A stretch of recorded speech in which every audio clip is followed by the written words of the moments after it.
पञ्चाशीतितमं दशकम् 85 जरासन्धवधं तथा शिशुपालवधम्।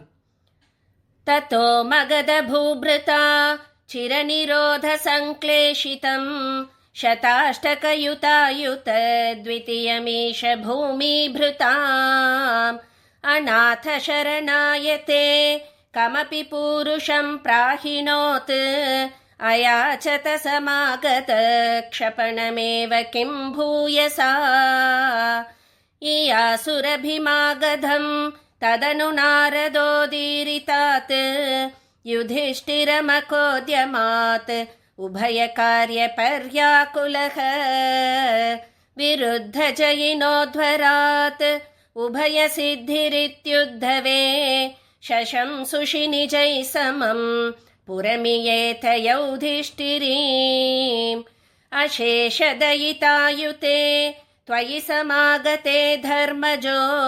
विजित्य सहजैर्महीम् भवदपाङ्गसंवर्धितैः श्रियं निरुपमान् वहन्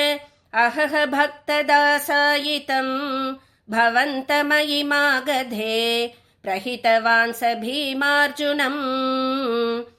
गिरिव्रजपुरं गताः तदनु देवयूयं त्रयः यया च समरोत्सवं द्विजमिषेण तं मागधम् अपूर्णसुकृतं त्वमुं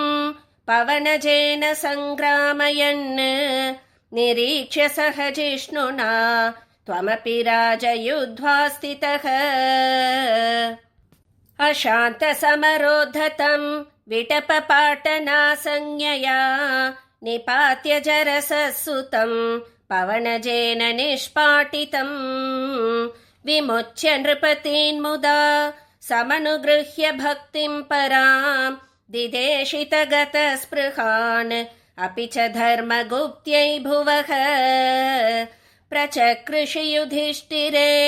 तदनु राजसूयाध्वरम् प्रसन्नभृतकीभवत् सकलराजकव्याकुलम् त्वमप्ययि जगत्पते द्विजपदावनेजादिकम् चकर्थ किमु कथ्यते नृपवरस्य भाग्योन्नतिः ततः सवनकर्मणि प्रवरमग्रपूजाविधिम् विचार्य सह देववागनुगतः स धर्मात्मजः व्यधत्त भवते मुदा सदसि विश्वभूतात्मने तदा ससुरमानुषं भुवनमेव तृप्तिं दधौ ततः सपदि चेदिपो मुनिनृपेषु तिष्ठत्स्वहो सभाजयति को जडः पशुपदुर्दुरौढं वटुम् इति त्वयि स दुर्वचो विततिमुद्वमन्नासनात् उदापतदुदायुधः समपतन्नमुं पाण्डवाः निवार्य निजपक्षगान् अभिमुखस्य विद्वेषिणः त्वमेव जहृषे शिरो धनुजधारिणा स्वारिणा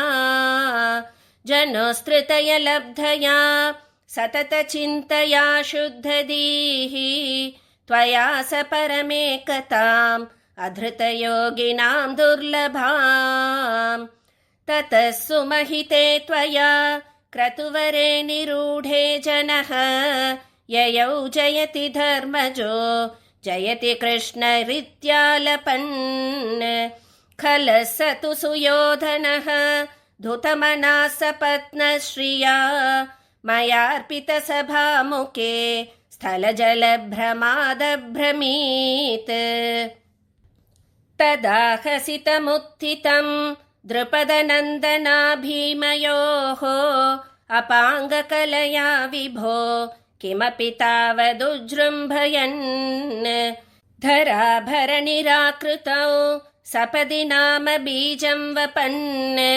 जनार्दन मरुत्पुरी निलय पाहि मामामयात् सदा सर्वत्र गोविन्दनाम संकीर्तनं गोविन्दा गोविन्दा श्री गुरुवायूरप्पा शरणं श्री हरये नमः।